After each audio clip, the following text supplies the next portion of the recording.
Quand il venait, il était à moto. Il a fait un accident. Sa vie est entre la mort et la vie. Maintenant, tu baisses la tête.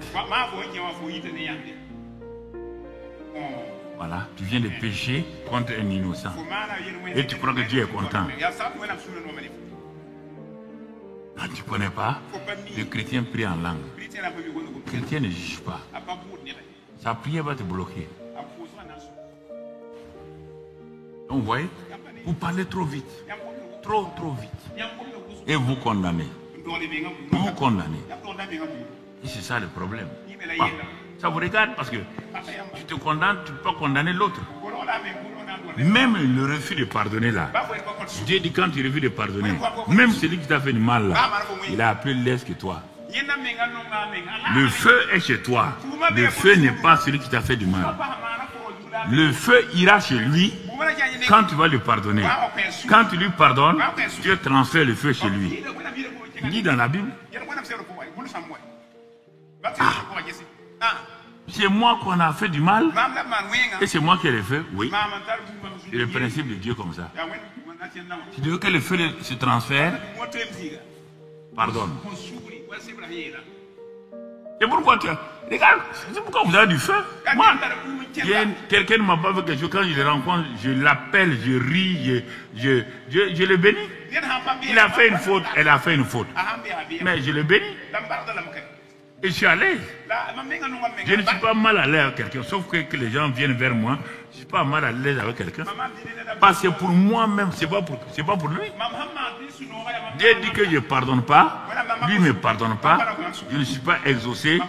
Et mon cœur là devient comme une prison dans laquelle j'ai enfermé quelqu'un. Et la personne, comme dans cette prison-là, il n'y a pas de WC. Il n'y a rien. Alors quand il fait ses déchets, c'est dans ma vie. C'est pourquoi les ulcères commencent. C'est pourquoi toutes sortes de maladies commencent. Parce que il est en moi et il fait tous ses déchets. Vous êtes trop fiers, vous ne voulez pas pardonner. Ok, il n'y a pas de problème. Mais tu auras les ulcères là. Tu ne peux pas empêcher ça.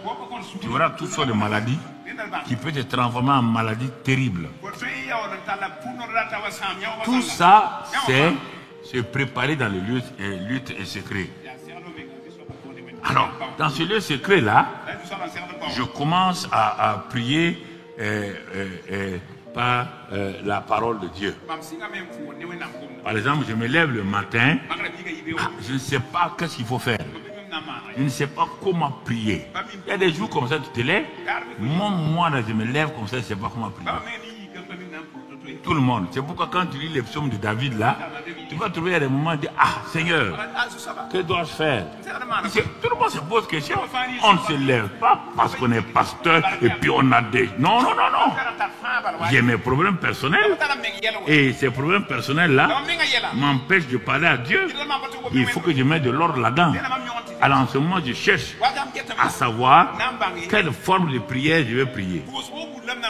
Puisqu'il y a plusieurs formes de prière, même je vous ai déjà donné 7, il n'y a pas 2, mais 1 mois, 7.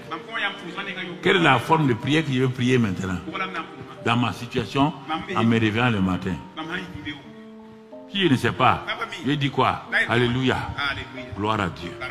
Alléluia. Gloire à Dieu. Gloire à Dieu. Ça, c'est pas prière. C'est pas prier. Tu n'es pas en train de prier. On ne sait pas ce que tu es en train de faire. Quoi que le grand Dieu là-bas t'écouter, toi. Gloire à Dieu, alléluia. Il va t'écouter. Même moi, je ne t'écouterai pas. Je ne sais pas ce que tu dis. Donc, vous voyez. Donc, l'un des moyens les plus sûrs et certains, apprendre à prier par les Écritures. Il n'y a pas une écriture dans la Bible qu'on ne peut pas prier. Quand je vous parle que de prière là, vous croyez que tu comptes la prière. Toi, tu ne t'es même pas né. Moi, je priais déjà. Tout ce qui est là, ce n'est pas la prière qu'on peut avoir. Pourquoi les disciples ont demandé à Jésus, apprends-nous, enseigne-nous à prier.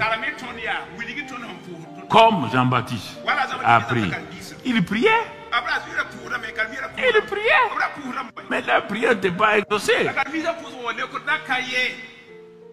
Vous oubliez ça?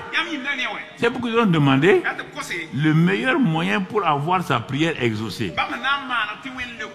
Quand quelque chose ne marche pas, tu peux voir les gens. Quand ta moto est en panne, tu vois le mécanicien. Quand il y a telle chose, on te dit dans le domaine chrétien, quand ça ne va pas dans ta vie, on te dit demande et tu recevras. Non. Ceci, c'est ok. Continue mon ami. C'est ta faute, hein? Ah, ça ne fait pas du mal à quelqu'un. Ça ne fait pas du mal au pasteur. Non. Hey, on te dit de faire ça. Tu as essayé. Ça ne marche pas. Il faut aller voir la personne. Tu m'as dit de faire comme ça. Mais j'ai fait, ça ne marche pas. Pourquoi ça ne marche pas? S'il est honnête, il va dire, mais vous laissez qu'on vous balance tout le temps. Quand ça ne va pas, vous partez voir un pasteur dit d'aller jeûner 3 jours. Est-ce que le jeûne est la solution pour que tu corrompes Dieu, pour que Dieu t'exauce? Où tu as vu ça? Ça là, ça m'énerve. Quand j'arrive là, je dis à Dieu, ça m'énerve. Parce que tu es sur le mauvais chemin. Tu es sur le mauvais chemin? Tu es sur le mauvais chemin? On dit à Josué. Tu entends? On n'a pas lu les autres. Tu es allé voir 3 fois Dieu dit à Josué. Hein? Fortifie-toi et prends courage. 3 fois. Dans ce texte-là, on ne va pas les lire. Laisse, quand on va voir les lois de succès, on va arriver là. 3 fois, il dit, fortifie-toi et prends courage. Une seule fois, il dit, médite. La parole là, la foi. La foi là, c'est une seule fois. Mais cette foi-là peut être bloquée par la peur, les inquiétudes. C'est pourquoi il dit, fortifie-toi et prends courage. C'est ça qui bloque les gens. Quand on va détailler la loi du succès, tu vas te voir ce sont ces choses-là qui te bloquent et qui t'empêchent d'aller de l'avant. Alors, donc, ce matin-là, j'ai noté, on va faire une application. Parce qu'on ne peut pas faire un cours sans application. Ça ne sert à rien de faire un cours sans application. À l'école primaire, quand le maître nous parlait du tisserand, un jour il vient, il dit sortons. On s'aligne, il nous amène dans l'atelier du tisserand. On s'en va entourer le tisserand et le tisserand nous expliquait comment il tissait. Comme tu ne connais même pas tisserand, ce n'est pas la peine d'en parler. Quand il parlait de forgeron, il nous amène dans la forge pour nous expliquer. Donc, il nous amenait dans la pratique pour que notre enseignement ne soit pas théorique. Et c'est pourquoi quand j'arrive à ces parties pratiques-là, il faut faire beaucoup attention. Parce que ce sont ces choses qui m'ont appris. Il y a plein de gens qui ont des théories qui vont m'insulter, Karampalga, mais ils ont quoi? Rien. Ils n'ont absolument rien. Ils ont commencé leur église. Vous savez, où l'église fonctionne.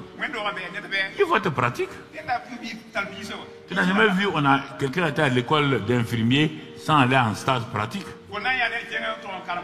Aucun chirurgien n'a été formé sans un stage pratique. S'il n'y a pas de pratique, comment tu vas faire? Mon frère, ma soeur, si on me montre un chirurgien, on me dit, ah, il est allé jusqu'en 7e, 8e année. Il a fait ceci ou cela. Mais il n'a jamais fait de pratique. Sois sûr. Même s'il veut m'opérer cadeau, je n'irai pas. Je ne serai pas la première personne, il va faire son expérience. Je suis sûr que je ne sortirai pas vivant. C'est la même chose. C'est la même chose. Pourquoi tu vas là et tu sais que ce pasteur-là n'a jamais fait une cure d'âme, n'a jamais enseigné les choses pratiques? Tu cherches quoi sur lui? Ah, tu veux qu'on te prophétise les choses. Tu aimes qu'on te flatte, que ça ira, sachant bien que ça n'ira pas. Tu ne peux pas aller chez le menuisier pour apprendre l'électricité. Non. Un menuisier ne viendrait pas te dire voici comment on met l'électricité dans une maison. Il n'a pas la capacité. Non, il faut apprendre des choses claires, des choses simples. Ce que je te dis là, il n'y a rien de compliqué. Puisque je suis passé par là, les gens sont passés par là et ils ont vu le succès. Mais tu veux te compliquer. Tu veux qu'on te dise que toi tu as tout le temps raison, que tout le monde a tort, que toi tu es le meilleur, que tout le monde est pire. Bon, tu veux qu'on te flatte. Qu'on te flatte. Continue à te flatter. Alors, donc ce matin-là, nous devons prier par les Écritures. Il dit médite. Il dit les Écritures, c'est la base de l'homme de Dieu. Alors, regardons, on va prendre un texte bon. Ce matin, c'est pour aider les nouveaux et même les anciens qui se posent beaucoup de questions. Comment il faut prier? Ah, on va prier. Pour les gens, prier, c'est d'amener un catalogue pour demander à Dieu faire sa fête. Qui vous a dit ça? Ah bon? Donc toute la vie chrétienne là, on va venir ici pour avoir ça. Alors que le monde a ça sans prière. Soyez intelligent.